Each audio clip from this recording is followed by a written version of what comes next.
Welcome back to World of Walker, where we talk about walkers and all things Ark of War. I'm Deranged87, and I want to go over Medusa today. She's the ever-awakening commander that I think is top of the list. Obviously, just for her skill set and for her ability to awaken. When it comes to the Walker meta, if you're going to start this game and you're looking for a versatile commander that you can do different gear sets with, that you can sit there and try to work around, you wanted to compete it against different commanders. She's got 2 guaranteed hit skills, and we'll pull her up real quick right here. I want to run through this though, especially for people that are just starting this game. So Medusa, looking at this, and you can see I've got mine at 100,000. I'm running kind of a unique gear set. This would actually work really, really well T7 versus T7 and below. You'll see that I've got the Natural Whisper here with the total crit wither at 120. I'm still getting that Walker HP, but because this total accuracy is -80, what I love about this piece of equipment on her is the fact that she has 2 guaranteed hit skills that once they start triggering, the first one is Full Metal Jacket. It's a guaranteed hit skill with a damage increaser, much like Crush. So you can count on that extra attack damage. Yeah, and anyways, so whatever your damage would be, just do your damage and then another 60%. And that's her first skill, but it's only a 20% skill. If you're looking at her 40% skill, and again, it's only 40% skill, it's not a 60 or 100% guaranteed. But once she starts triggering her sonar says that until the next action of our troops, you got to go through 6 slots of troops before this will reset. You're most likely going to trigger sonar again before you get through the entire 6, which means in that situation that you're going to have never-ending guaranteed hits with Medusa. So you don't have to worry about accuracy or guaranteed hit gems for that matter.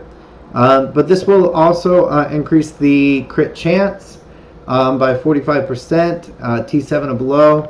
I mean, you're pretty much critting all the time because you have crit damage, unless you're facing another crit wither helmet.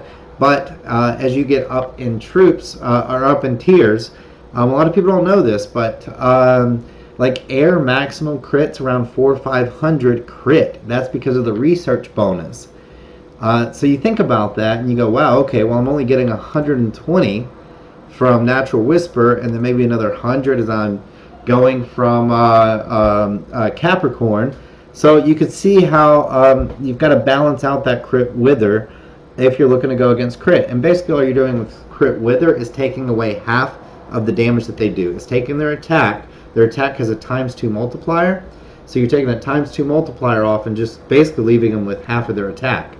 So, talking about this, yeah, so the Natural Whisper Capricorn is probably a good set for her if you can pull that off. I like combining that with Full Metal if you think about it.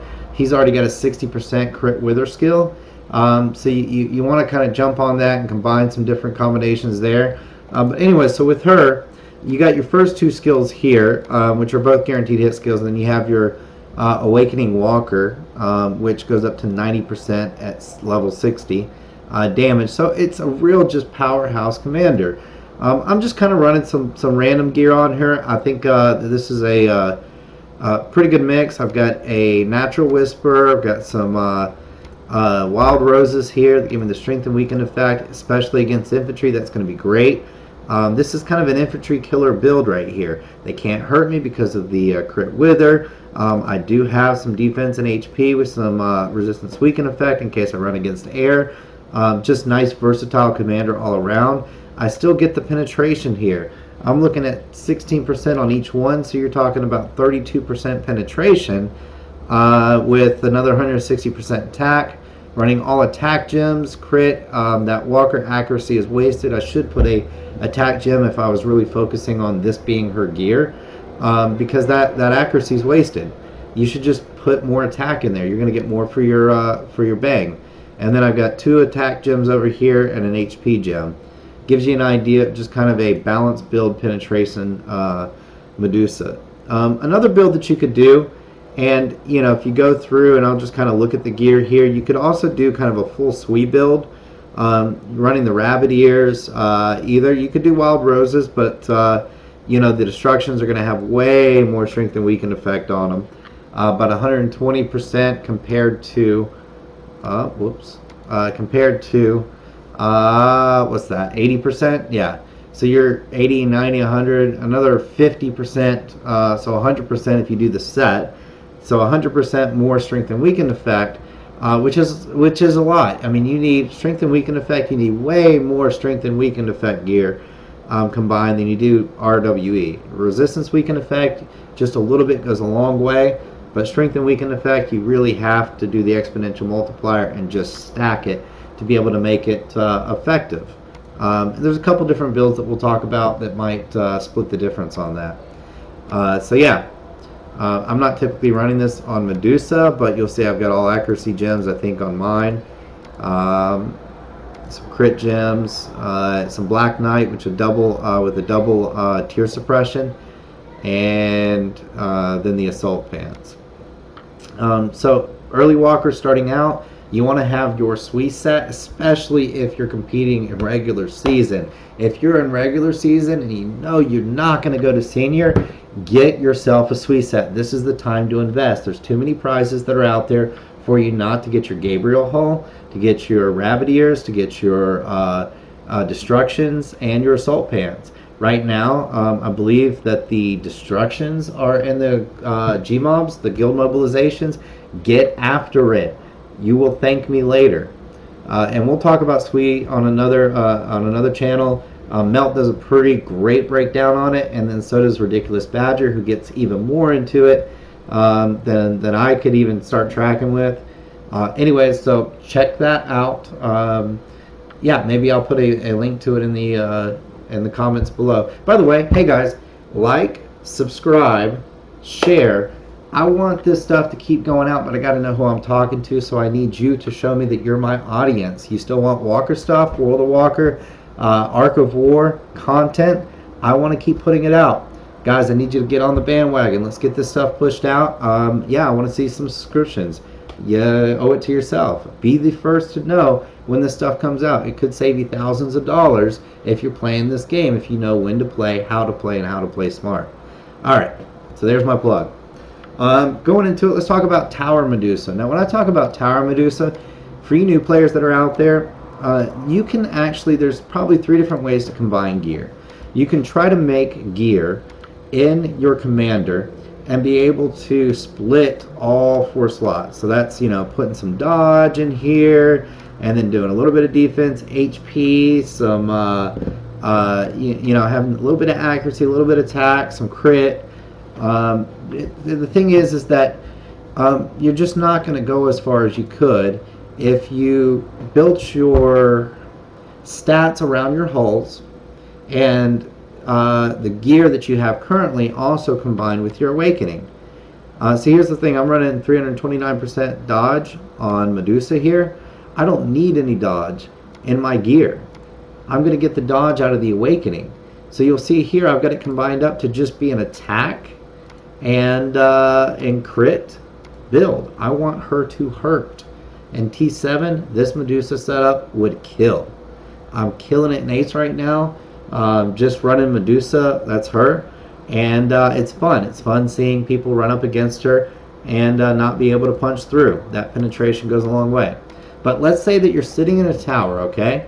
And let's start looking at the holes. There's 3 different holes that I go back and forth between whenever I'm sitting in a tower. And you're behind a couple guild mates. You got some enemies that are attacking you. Medusa is your girl if you build her right. So there's 3 holes that I want to talk about today. Number 1 is going to be the Apocalypse. Now the Apocalypse has the highest RWE, you'll see it right there, out of any of the holes. If you know that air's coming at you, 95% of the time when I'm going against air as a full metal or a Medusa, I'm going to have the Apocalypse hull on, because I want to be able to even out that natural advantage and maybe some strength and weaken advantage by countering it with some resistance weaken effect. You combine that with whatever I have on my gear, that's the hull. So number 2 is going to be Diablo. So I build my tower builds with Black Knights and with half set Libras, and then your tier suppression. So you've got 6% tier suppression from the Diablo, you got another 10% from Libra, and then from a Black Knight, I mean, you're already pushing about 25 to 28% on your tier suppression, meaning that if you switch to your Diablo hull because you see, man, this T3 plasma coming in, and you know it's just going to destroy your T9, T10, switch to the Diablo hull, and all of a sudden you take 0 damage. And that's how you can manipulate right before the battle starts. You can manipulate your hulls. And then number 3 is going to be the Gabriel hull. And you'll see that 87% strength and weaken effect. I believe the number's like 5, 25, 30 for somebody that has the Apocalypse hull and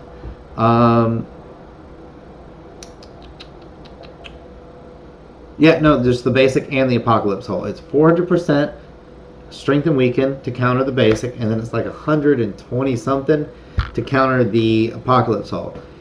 So if you're at 530 or you're running about 600% SWE, you're going to counter somebody that has no resistance weaken effect gear in their gear or in their gems. But somebody that does have it in their hull, you'll also be able to counter that. So the basic weaken effect, that 400% SWE versus 0% RWE, and the hull being 80%, that 87% is going to be countered by the 123%. So it's like 1 to 1.5 is kind of the formula there. Nobody's really sure. Again, Ridiculous Badger, Kryler, Krillian, those guys have dove way more into this side of the formulas than I have. But all you need to know is that if you're a tower commander, you need to put half tier suppression into your gear and then half SWE into your gear. And then the rest of it's going to be defensive if you're T12 or above, or attack if you're T11 or below. So, what does that look like? We can go through, take a look at Medusa. It's probably going to be something like at least Rabbit Ears, maybe 1 destruction. You might either run a shield if you're T12, or if you're T11 or below, run a Titan.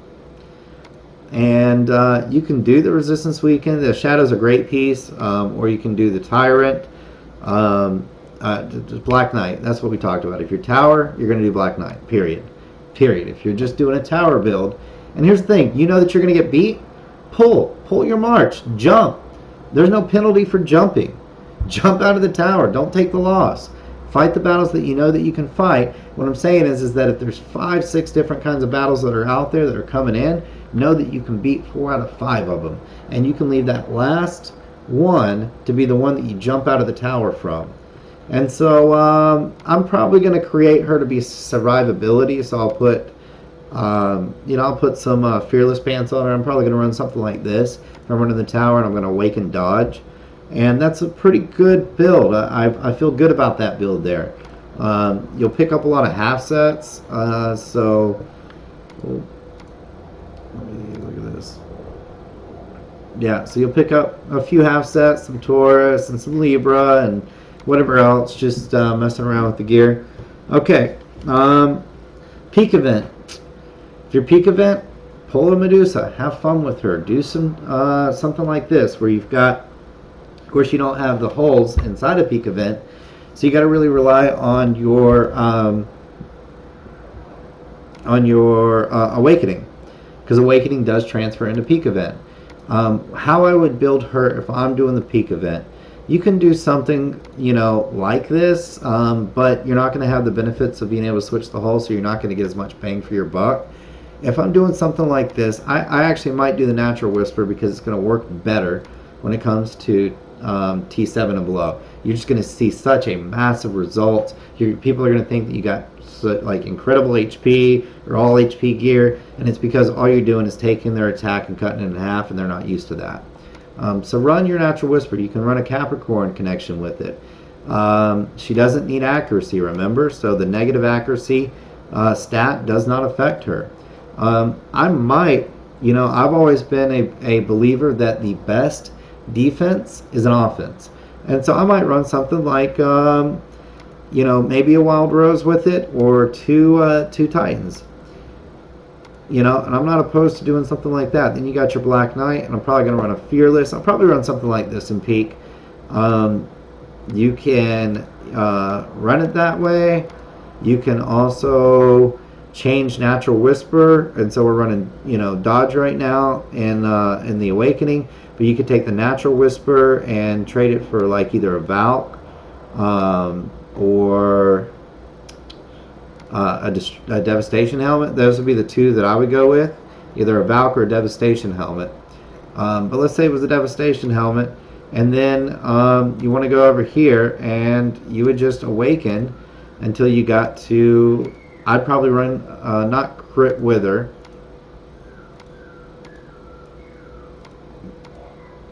I'd probably run Defense. Actually, no, I'd run Crit Wither. If I took the Crit Wither helmet off and I'm running different gems, I would run Crit Wither on her build. And that's because you want to run it up to 600 on the Crit Wither. You're not receiving any crit damage. You already cut it in half, which means you can put more gear into attack. You know, play around with it. Maybe Crit Pants is the best for you. Could be. Run some Crit Pants with a pair of HP gems in there. I mean, that could be deadly.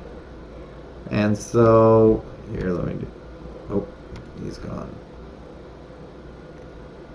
Here, I'll just do. Nope, that's gone too.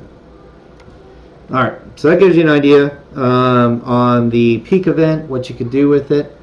Outside of that, I've heard this thrown around, and I don't know if I agree with it. I don't know if it's good. You could run some gear like this where it's all damage gear and hope that you're going to do Leo, Taurus on your gems with the damage increaser over here on your first skill. Sometimes it could be a good one slot, especially if you're running Dawn Hall. That's what I would do so that you get that 15% penetration. I don't think Medusa is your one slot Walker Commander, and you'll never convince me that she is. But I'm going to leave that there. It's something that I've heard, so I want to put it out there so that you guys can think about it. Do you want a one slotter? Tell me, give me some feedback. Put it in the comments below. Have you put her in a one slot formation? How did that turn out? What are the benefits of it? Do you think that she can hold up? What gear have you tried in that formation and got the best results with? And then outside of that, as a T12 commander, if you're a T12 commander, you're running Medusa, all T12 should have a Valk. There's no question in my mind about that. HP goes into tear space. You need it for the second hit. You should absolutely do that. If you're running a T12 commander, you've got to run Fearless Pants. And so you got to have the Valk and the Fearless. That is the absolute combination. Tear Suppression, you're probably going to change that out and do either Invincible or Tyrant, depending upon what your matchups are going to be. But we're going to say that Invincible is the gear that we're going to run on this. And you got the Titans here, but there's a real case that you need to get you a pair of 40 Eternal Barriers. It's just the survivability, or at least do 1 and 1, because you have the damage increaser. Maybe you don't want to sacrifice all your attack, and you need to jump on it. So Virgo, Cassiopeia, great gems. Leo, Taurus. You can do that for your damage increaser, or you could do like Virgo, Cassiopeia, maybe you could do a Libra, or of course you have the Capricorn. So Virgo, Capricorn, you could do a Cassiopeia. Especially at T12, you're going to need that extra crit wither to really make to really make the difference. You could, if you trigger it enough, especially with the Virgo, because you're taking control. So now you're able to stack 6 slots that possibly stack crit wither. If you're able to stack it enough, you should be able to survive longer. And so that's where Virgo takes control. That's kind of what I would run. Is maybe on her, I would run Virgo, Cassiopeia, Capricorn, and I would say Taurus. Why did I choose Taurus over Leo? I just feel better about having the extra resistance weaken effect in her gear, since most of the people are going to be facing our air. And I'm probably going to put, you'll see I put like a gem here, so that's 30%. I'm going to probably have another gem in the legs. I'll try to change out that Virgo. Virgo offers resistance weaken in the legs, so that'll be 30. You know, I'll have 60, and then another 30% from Taurus. That'll be 90. That's pretty good. I can use different hulls with her, and I could run possibly a Dawn hull. So especially against infantry, that's going to increase my chances of winning. Increases the crit damage, but even against air, that penetration goes a long way. So yeah. Anyways, there's my Medusa breakdown. I can, let's run this gear here and just see if we can get a good ace on this battle. And so we'll X out of this, go back in, put her in, and run some challenges. Alright, let's see if I can even find somebody that puts some weenies up front. Alright, so we got a Vega here. Let's see. 380 power. I don't think that Vega is going to be easy, but we got to look. And no, that's not easy at all. Dang. Alright, so yeah. Again, a couple places, resources for you guys that are just jumping in. One, jump on the line group. If you don't know what the line groups, contact myself, contact Melt. We'll get you plugged in with the line community. It is a text community. It's a group text community that really connects players from around the world. We also have WeChat communities, so for those that need translators.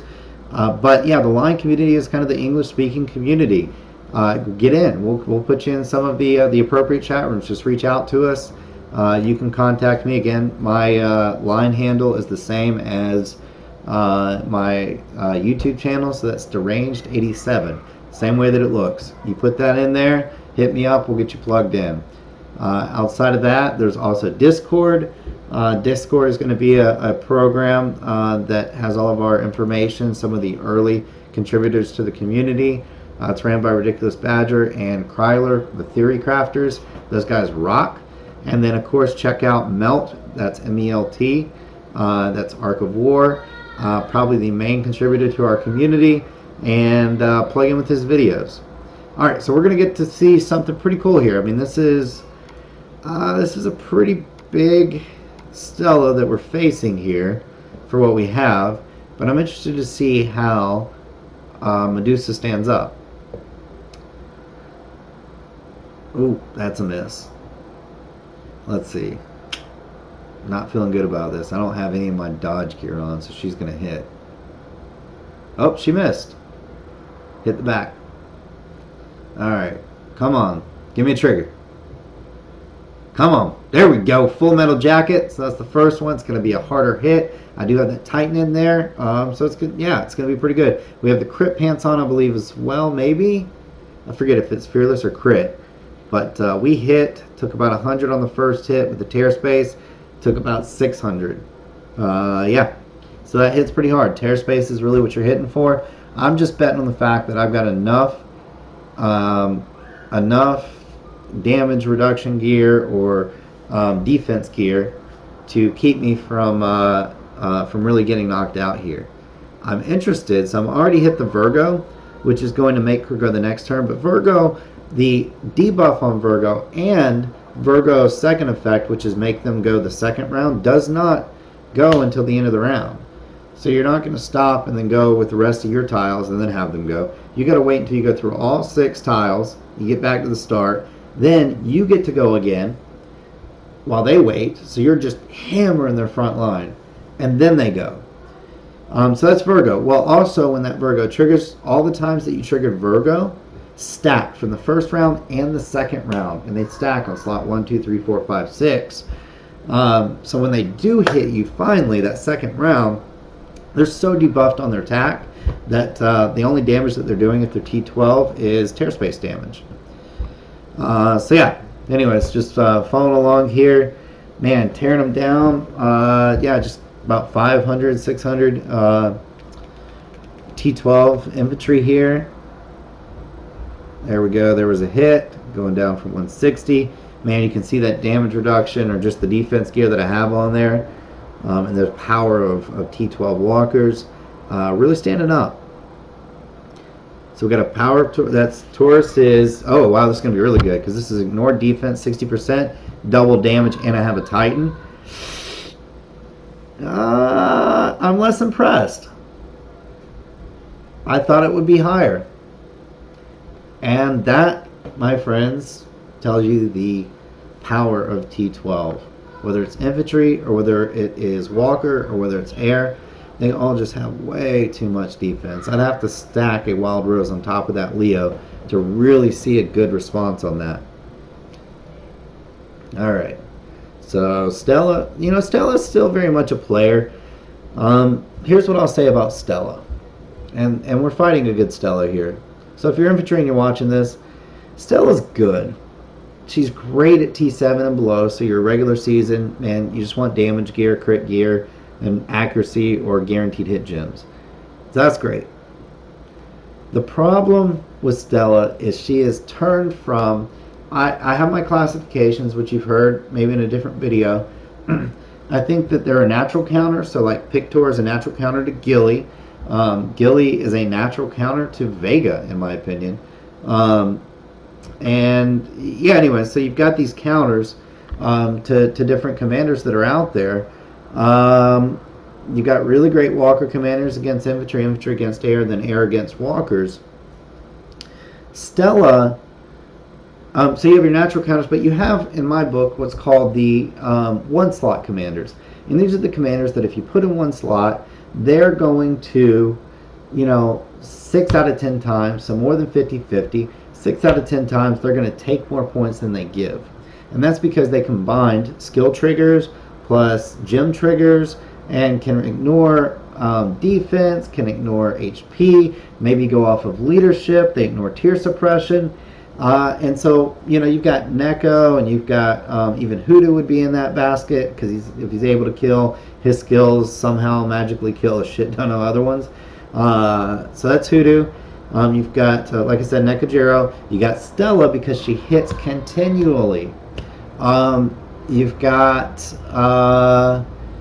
the X is another one that fits in that pattern. Obviously the Bullet and Rock.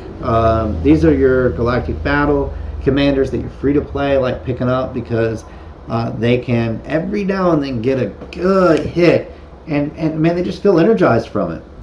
Well, Stella used to be that commander, but with the defense that's out there, the damage reduction that's out there, she's just not anymore. And you can either build her one of two ways: all attack with guaranteed hits or accuracy, or you can do all defense. And really, if you're T12, plan on her being able to punch through with that tear space. The problem is that Stella has now become, much like Maruko is, much like Exorcist is, much like Elf is, a leadership commander. Their skills are based off of the amount of leadership that they have. And so you can't be good with them without dropping, thousands of dollars to become a leadership massive commander, just to get the lead. And so anyways, yeah, so that's Stella, because tear space in an even match is going to be whoever has the most troops has the most HP, typically, and they're just whittling away at the other person's stack. And once the other person gets so low they can't keep up, and exponentially they start to lose. Great thing about walkers, we have more HP than anybody else. So we do have an advantage in that build, especially around Hyperspace 9. If you've got your HP maxed and you're doing Hyperspace 9, you're going to overtake, you'll have more HP than a T12 Air. The equivalent of units, because you have to do units, but the equivalent of units is going to have more HP per walker per unit than air per unit. We win. So, alright, this actually might be a good battle too. So we're facing Elf here versus Medusa. That's going to be a hard matchup, even though I've got T12, they got T11. Let's see how this goes. That tear space might be the winner here, but they're running sweep. So T11 can sweep, Oh, that tear space, yeah, that tear space is going to rip through her. But you just saw that first Sui hit. This is a great example. The only thing that can Sui other walkers is T11 walkers. And so that first hit protects it from the T12 walker's initial attack damage because I'm Swede. But that tear space ignores Sui, so you saw me zero out the troop stack, which is why you don't see a lot of T12 players playing Sui or even RWE in their builds, because honestly we don't really care. You're kind of banking on tear space being the natural damage anyways, and if you're going more defensive build, which tear space pushes you towards at T12, then you're going to have some survivability already, plus the damage from your tear space. So we push through this, and then we should lose this last match. Anyways, just wanted to kind of show you guys a little bit of what you can do with her. Play with your awakening, play with your gear, use her in the tower mode, change it up for peak mode, knowing you don't have the awakening, or you do have the awakening but not the holes. So tower, you can include the holes. You've got to diversify your gear accordingly. And that's for any build, but specifically, especially Medusa. Then you've got your peak event, which doesn't do the hole, but does do the awakening. Then you've got your ace event, which doesn't do hole, doesn't do awakening, but does your gear. And so you can see that 3 different levels of that as you go through, and how that coordinates with you. So that's all I got for today. Again, man, just want to throw some stuff out there. Appreciate you guys dialing in, and I'll catch you on the battlefield.